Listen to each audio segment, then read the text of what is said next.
नमस्कार, स्वराज एक्सप्रेस आप देख रहे हैं और मैं हूं आपके साथ काजल दुबे। बुलेटिन की शुरुआत करेंगे कुछ खास खबर के साथ। उत्तर प्रदेश की 10 विधानसभा सीटों पर होने वाले उपचुनाव काफी दिलचस्प होने वाले हैं। सीएम ने उपचुनाव के लिए अभी से कमर कस ली है। मंत्रियों की फौज इन सीटों पर मुस्तैद कर दी गई है। प्रदेश की 10 सीटों पर उपचुनाव को लेकर सीएम योगी ने 29 मंत्रियों के साथ बैठक की, जिन्हें चुनाव वाली सीटों पर प्रभारी बनाया गया है। बैठक में मंत्रियों को सभी सीटें जीतने का टास्क देते हुए कहा कि हर हाल में 10 सीटों को जीतना है। इसके लिए मंत्री सप्ताह में कम से कम 2 दिन उसी क्षेत्र में रात्रि प्रवास जरूर करें और चुनाव समाप्त होने तक वहां डटे रहें। मुख्यमंत्री ने मंत्रियों को बूथ स्तर तक के सभी कार्यकर्ताओं से संवाद करने और उनकी समस्याओं का निस्तारण कराने के भी निर्देश दिए हैं। साथ ही सीएम ने यह भी कहा कि यदि कहीं कार्यकर्ताओं की समस्या सुलझाने में दिक्कत आ रही हो तो सीधे हमें बताएं। दरअसल ये उपचुनाव में सभी सीटों को जीतना भाजपा के लिए प्रतिष्ठा का प्रश्न बन गया है, इसलिए सरकार और संगठन दोनों उपचुनाव जीतने के लिए पूरी ताकत झोंक रही है।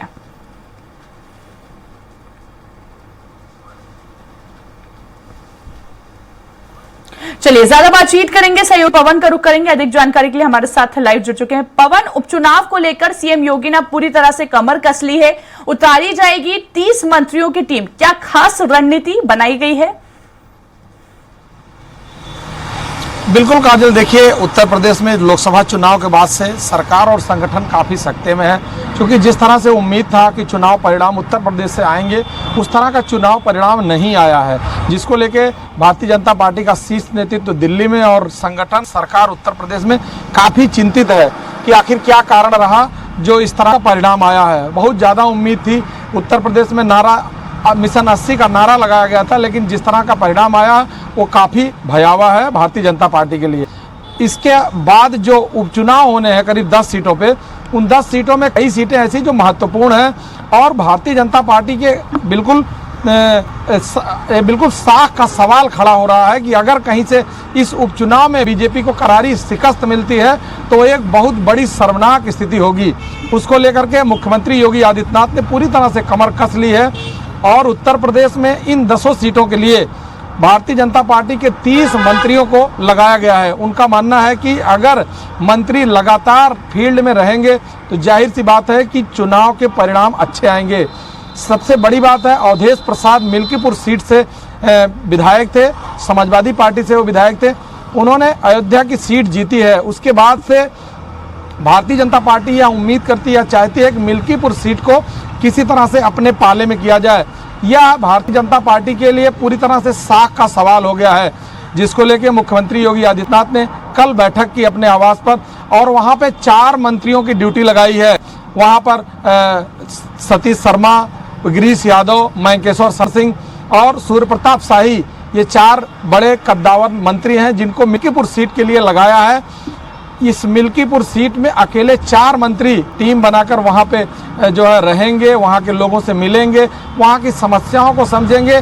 और मुख्यमंत्री ने ऐसा भी निर्देश दिया है, अगर कोई ऐसी समस्या आती है जिसको लेके आप निर्णय नहीं ले सकते या कोई ऐसी समस्या जिसका हल नहीं निकल रहा है, तो उसको लेकर के मुझसे सीधी बात करेंगे, चूँकि हमको इस सीट पर पूरी तरह से जीत दर्ज करानी है।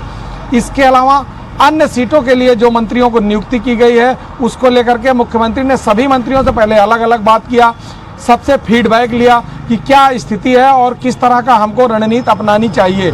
सभी से बात करने के बाद फिर सबकी ड्यूटी लगाई गई है और मुख्यमंत्री योगी आदित्यनाथ ऐसा उम्मीद करते हैं कि इस 10 उपचुनाव को लेकर के मुख्यमंत्री पूरी तरह से सजग हैं। उनका ये मानना है कि इस बार जो इससे पहले वाली जो चूक हुई है, उस चूक को नहीं करना है, किसी भी हालत में इस उपचुनाव में अपने का परचम लहराना है। लेकिन विपक्षी दल समाजवादी पार्टी और कांग्रेस जो एनडीए गठबंधन के मुद्दे उठा रहे हैं, उनका भी एक पूरी तरह से वर्चस्व लगा हुआ है और इस समय वो उत्साह से लबरेज हैं। उनका भी मानना है कि बार उपचुनाव में भारतीय जनता पार्टी को करारी शिकस्त देने का पूरी जुगत में लगे हुए हैं। इस बार राहुल गांधी से अभी अखिलेश यादव की जो वार्ता चल रही है, अभी जो कयास लगाया जा रहा है, जो बाहर बात आ रही है, जो अन्य प्रदेशों में जो उपचुनाव हो रहे हैं उसमें समाजवादी पार्टी की सीट कांग्रेस देने के लिए तैयार है और उत्तर प्रदेश में जो उपचुनाव होंगे उसमें कांग्रेस को भी वो सीट लेना चाहते हैं।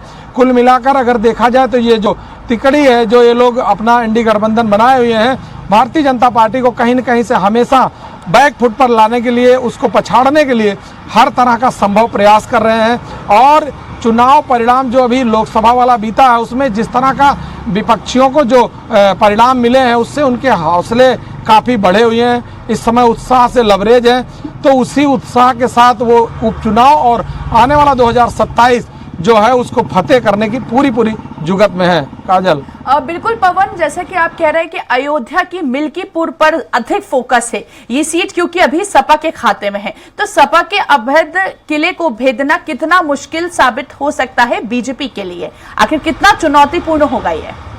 देखिए, बिल्कुल काजल, देखिए इससे पहले भी क्योंकि भारतीय जनता पार्टी अयोध्या पे काफ़ी समय से काबिज थी, उसका ये मानना था कि अयोध्या क्योंकि भगवान राम का वह स्थान है, वहाँ पे प्राण प्रतिष्ठा हुआ है। अभी पूरा देश और पूरी दुनिया ने देखा है जिस तरह से भारतीय जनता पार्टी ने पूरी तरह से वहाँ पर काम किया और जिस तरह से विकास की योजनाएं पूरे अयोध्या के लिए है, उसी का एक पार्ट है मिल्कीपुर। जाहिर सी बात है वहाँ से अवधेश प्रसाद कई बार से जो है विधायक रहे हैं, लेकिन भारतीय जनता पार्टी भी पूरी तरह से नाक का जो है सवाल रख के खड़ा कर रही है। उसका भी ये मानना है कि अब हम पूरी तरह से दमखम लगाएंगे और उपचुनाव में समाजवादी पार्टी की जो सीटें हैं उस पर काबिज होने का पूरा प्रयास करेंगे। चूँकि अखिलेश यादव जहाँ पे उनकी भी सीट पे अपने भारतीय जनता पार्टी के लोग पूरी तरह से दखल दे रहे हैं, लेकिन उत्तर प्रदेश मुख्यमंत्री पूरी तरह से चाह रहे हैं कि उपचुनाव के जितने भी उपचुनाव हो रहे हैं उसको हम किसी तरह से अपने पाले में करें। चूँकि जिस तरह का चुनाव परिणाम आया है उसमें काफ़ी डिफीट हुई है भारतीय जनता पार्टी के, और उत्तर प्रदेश से लेके दिल्ली तक के शीर्ष नेतृत्व ने इस बात को जो है जाना है और समझा है कि उत्तर प्रदेश से जितनी उम्मीदें थी उससे उत्तर प्रदेश पूरी तरह से खरा नहीं उतरा। जी काजल, चलिए ठीक है, बहुत बहुत शुक्रिया पवन हम तक जानकारी पहुंचाने के लिए। तो देखिए, योगी ने 30 मंत्रियों के साथ बैठक की है और कहीं ना कहीं अब उपचुनाव को लेकर 10 सीट पर बीजेपी का विशेष फोकस नजर आ रहा है। इसको लेकर रणनीति भी बनानी शुरू कर दी है।